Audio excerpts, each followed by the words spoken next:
युद्ध जो है हजारों वर्षों से चला आ रहा है, जीवन का एक हिस्सा है। मैं तो यही मानता हूँ, क्योंकि अगर आप 5,000 साल पहले जाएं या आज, युद्ध तब भी होते थे और युद्ध आज भी होते हैं। कभी पत्थर से युद्ध होते थे, फिर तलवारें आ गई, भाले, लाठी डंडे, इन सारी चीजों का युद्ध प्रयोग होता था। दोनों सेनाएं आमने सामने होती थी, तब इंसान खुददार होता था। अगर आपके हाथ में हथियार नहीं है तो मारता नहीं था। ऐसी बहुत सी कहानियां आपने सुनी होंगी। तो युद्ध जो है वो बहुत पुराना है, बस तरीका बदल गया है। तब लाठी डंडे, तलवार, भाले, ये सारी चीजें होती थी। आज जो है उनकी जगह मिसाइलें, बम, बंदूक, तो ऐसी सारी चीजें आ चुकी हैं। तो आज की कहानी जो है वो एक ऑपरेशन न्यू ऑर्डर हुआ, जिसकी कहानी है। आगे चल के आपको पता चल जाएगा किस देश ने किया और क्यों किया। लेबनान में एक शहर है बेरूत। बेरूत में एक 6 घरों को मिलाकर एक कंपाउंड था, और उसके 60 फीट नीचे जो है एक बंकर था। उस बंकर में पता चलता है कि हिजबुल्लाह चीफ हसन नसरुल्लाह जो है वो मीटिंग करने वाला है। जब मीटिंग चल ही रही थी तभी लगभग 80 के करीब बम आकर जो हैं उस बंकर में गिरते हैं। उसके बाद ब्लास्ट हो जाते हैं और कई लोगों की उसमें मौत हो जाती है, कई लोग घायल हो जाते हैं। सवाल ये उठता है, ये किसने किया और क्यों किया।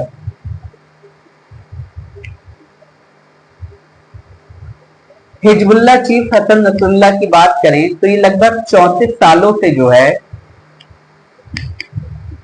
लीड कर रहे थे, और 27 सितंबर 2024 को एक एयर स्ट्राइक में इनकी मौत हो गई। एयर स्ट्राइक किसने की, इतनी सटीक जानकारी किसने दी, और जिस इंसान की लोकेशन 1 घंटे में 4 से 5 बार बदल जाती है, कैसे पता चला कि वहां पे बंकर है। उन एक्सप्लोसिव का यूज किया गया, मीन्स बंकर ब्लास्ट का यूज किया गया। तो ऐसी बहुत सी चीजें हैं जो इस कहानी में ट्विस्ट लाती हैं। बंकर ब्लास्ट के लिए जो है बंकर ब्लास्ट लाए गए कि बंकर के अंदर ब्लास्ट होना है, जो कि अमेरिका से स्पेशली मंगवाए गए। 27 सितंबर 2024 की बात है, फ्राइडे का दिन था। बेंजामिन नेतन्याहू न्यूयॉर्क में थे, जो कि इजराइल के प्रेसिडेंट हैं। वो न्यूयॉर्क में थे। हमारे प्रधानमंत्री उस वक्त ये भी न्यूयॉर्क में ही थे। वहां पर एक यूनाइटेड नेशन की जनरल असेंबली चल रही थी, और अलग अलग देशों के जो है लीडर आकर अपनी बात वहां पे रख रहे थे। 27 तारीख को जो है नेतन्याहू की बारी थी, बेंजामिन नेतन्याहू की बारी थी। इसी मीटिंग में उन्हें फोन आता है, जब वो यूएन के हॉल में बैठे थे, और जो भी उनसे बात होती है उसके बाद वो यस करते हैं, और यस करने के बाद वो उठते हैं और हॉल में संबोधन के लिए चले जाते हैं। जब वो हॉल में संबोधन के लिए पहुंचते हैं, तब तक बहुत से देश जो थे वो जा चुके थे, जो इजराइल को पसंद नहीं करते हैं, जो इजराइल के दुश्मन थे। हेथ जरिम एयर बेस है साउथ इजराइल में, और यहां पर जो है 8 फाइटर जेट लगभग 1 हफ्ते से जो है ट्रेनिंग कर रहे थे। जब ये ट्रेनिंग कर रहे थे और इनको लगभग 900 किलो बम जो है वो गिराना था, लेकिन ये नहीं पता था कि कहां गिराना है, क्यों गिराना है, टारगेट कौन है। अभी तक इन्हें कुछ भी नहीं पता है।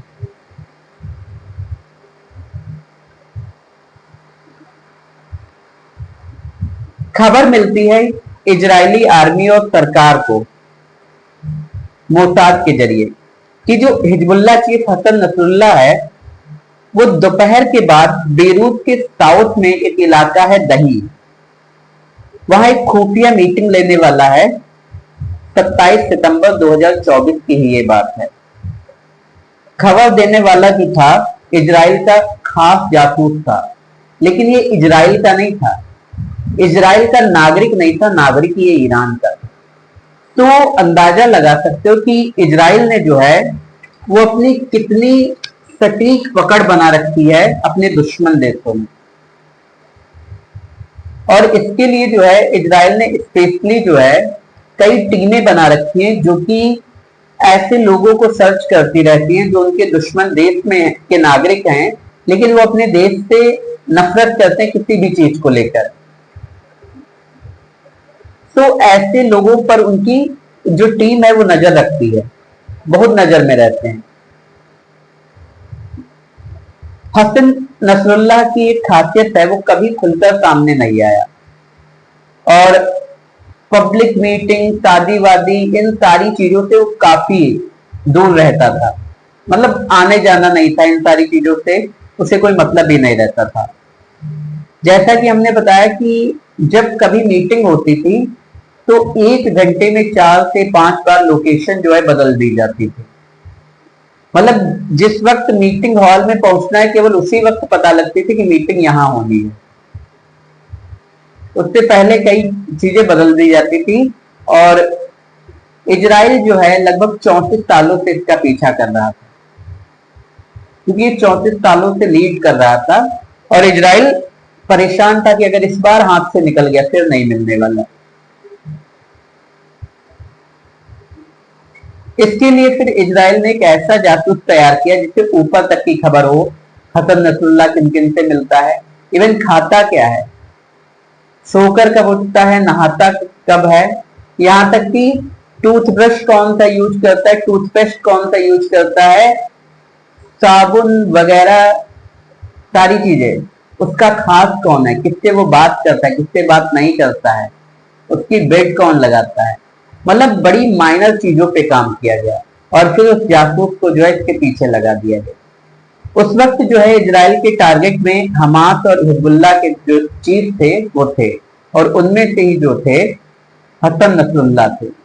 ये हसन नसरुल्लाह वही हैं जिन्होंने हिदायत दी थी मोबाइल से दूर रहो, लेकिन उसके बाद क्या हुआ, पेजर और वॉकी टॉकी धमाका हुआ। पेजर और वॉकी टॉकी धमाका होने के बाद जो है कम्युनिकेशन कट गया, और कम्युनिकेशन काटने का मेन मकसद यही था कि अगर कम्युनिकेशन कटेगा तो दोबारा कम्युनिकेट करने के लिए हसन नसरुल्लाह जो है वो कोई ना कोई मीटिंग करेगा, कोई ना कोई ऑप्शन निकालेगा कि भाई हम अब ऐसे कांटेक्ट में रहेंगे। इजराइल को ये क्लियर था कि ये कोई ना कोई मीटिंग तो करेगा। और सारे कम्युनिकेशन जब कट गए थे तो अब ये लोग कम्युनिकेशन करेंगे कैसे, तो इससे बहुत सी चीजें बाहर लीक होने लगी थी धीरे धीरे।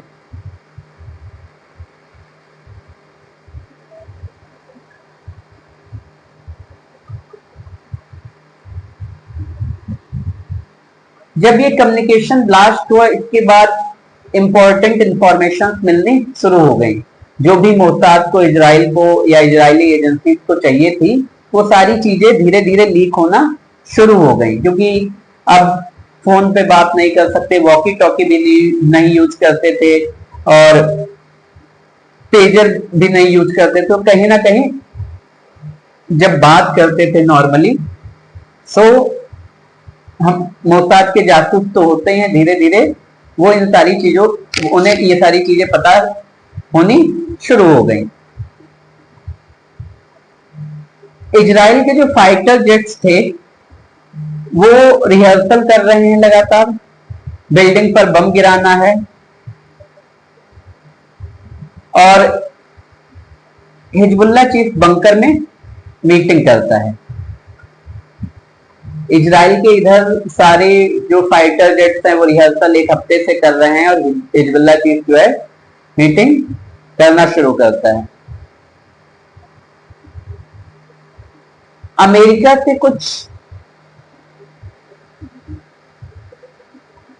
बंकर बम जो है मंगाए जाते हैं, क्योंकि अमेरिका ने कुछ बम बना रखे थे ऑलरेडी, और उनमें खासियत ये थी कि पहले वो बंकर में जाते हैं, उसके बाद फटते हैं। जैसे वही कॉमेडी वाला हाल हो गया कि मेरे पास बम आया, बम ने कहा मैं फट जाऊं, फिर मैं फट गया, मतलब बम फट गया, मैं नहीं फट गया। अमेरिका ने इजराइल को 2000 किलो बम जो है दिए थे मई 2024 में। मोसाद को ये उम्मीद थी कि आगे की प्लानिंग के लिए जो है मीटिंग तो होनी ही है, हमने पहले बताया आपको, और वो मीटिंग हुई। एजेंट्स ने खबर पास की, लेकिन अभी तक टाइम और लोकेशन नहीं पता थी। 27 से पहले ही जो है खबर ये मिल गई कि मीटिंग तो होनी है, मीटिंग होगी। मोसाद ने इजरायली गवर्नमेंट को इन्फॉर्म किया और उनके प्रेसिडेंट को, सॉरी प्राइम मिनिस्टर जो भी हैं उनको इन्फॉर्म किया। 27 मई फ्राइडे को जो है लोकेशन भी पता चलती है कि दोपहर में कि 6 घरों को मिलाकर एक इमारत है ये, और इसमें लगभग 60 फीट नीचे जो है बंकर बना है, जिसमें हिजबुल्लाह चीफ जो है मीटिंग करने वाला है। ये खबर जो है प्राइम मिनिस्टर को दी जाती है। भाषण से जस्ट पहले उन्हें फोन किया जाता है, सारी बातें बताई जाती हैं, नेतन्याहू झंडी दे देते हैं हरी। अब बस बचा ही नहीं था कुछ, प्लेन को टेक ऑफ करना था, अपना काम करना था बस। फाइटर जेट उड़ते हैं। अब उन्हें यह पता चल गया था कि कोई टारगेट है,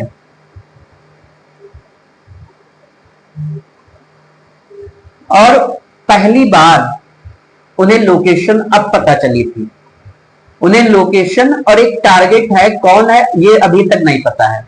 उन्हें ये बिल्कुल भी अंदाजा नहीं है कि हिजबुल्लाह चीफ जो है हसन नसरुल्लाह है। इस बात का तो उन्हें दूर दूर तक अंदाजा ही नहीं है, बस उन्हें ये पता है कि कोई टारगेट है। लोकेशन बता दी गई है कि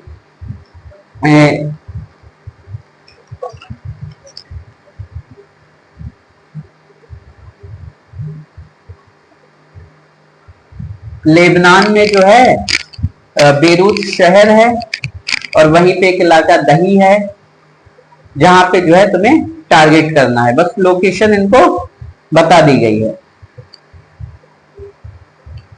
एक के बाद एक 8 फाइटर जेट उड़ते हैं और एक के बाद एक बम गिराना शुरू कर देते हैं। 80 बम उस बंकर में जाकर गिरते हैं। अभी भी बम गिराने के बाद पायलट अपना मिशन पूरा करते हैं, वापस चले आते हैं। अभी भी उन्हें अंदाजा नहीं है कि उन्होंने किसको मार दिया। जहां पे बम गिरे थे वहां पे लगभग 16 फीट गहरा गड्ढा हो जाता है। अब वहां पे ब्लास्ट हुआ था तो सारे ब्लॉकेज हो गए थे, उन सबको इधर उधर खोदा जाता है, सारी लाशें निकाली जाती हैं। 6 लोगों की मौत हो जाती है और 91 घायल हो जाते हैं। इजराइल ये दावा करता है कि हिजबुल्लाह चीफ कमांडर जो हैं हसन नसरुल्लाह मारे गए हैं, और एक अली करारकी वो भी मारा गया है। खैर पहले तो ये सभी लोग नहीं मानते, दुनिया भी नहीं मानते, लेकिन बाद में ईरान, लेबनान खुद नसरुल्लाह की बॉडी को जो है डीएनए टेस्ट के बाद कहता है कि हाँ वो हसन नसरुल्लाह मारे गए। सवाल यहां पे ये था कि जब हसन नसरुल्लाह की डेड बॉडी को निकाला गया था, उनकी बॉडी पर एक भी खरोंच नहीं थी। अली करारकी की बॉडी पर एक भी खरोंच नहीं थी। खरोंच की बात कर रहे हैं, ऐसे भी स्क्रैच नहीं था। फिर उनकी मौत कैसे हो गई? कहते हैं कि जब एक्सप्लोसिव वहां पे ब्लास्ट हुआ तो एक तो सारी चीजें ब्लॉकेज हो गई, वहां पे वेंटिलेशन का कोई इंतजाम था ही नहीं, एग्जॉस्ट तो लगे नहीं थे क्योंकि 60 फीट नीचे बना रखा था, और उससे जो फोग निकला, धुआं जो निकला, इसकी वजह से दम घुटने की वजह से जो है हसन नसरुल्लाह की मौत हो गई। दुनिया ये पूछ रही है कि ईरान का वो जासूस कौन था जिसने इजराइल को ये खबर दी, क्योंकि वो नागरिक तो ईरान का था लेकिन काम इजराइल के लिए कर रहा था। अभी भी ये एक मिस्ट्री बनी हुई है और मोसाद तो बता नहीं सकता, इजराइल भी नहीं बताएगी क्योंकि उसके लिए तो वो काम कर रहा है। भविष्य में देखो क्या होता है। बाकी इस वक्त देख ही रहे हो क्या चल रहा है ईरान और इजराइल के बीच में।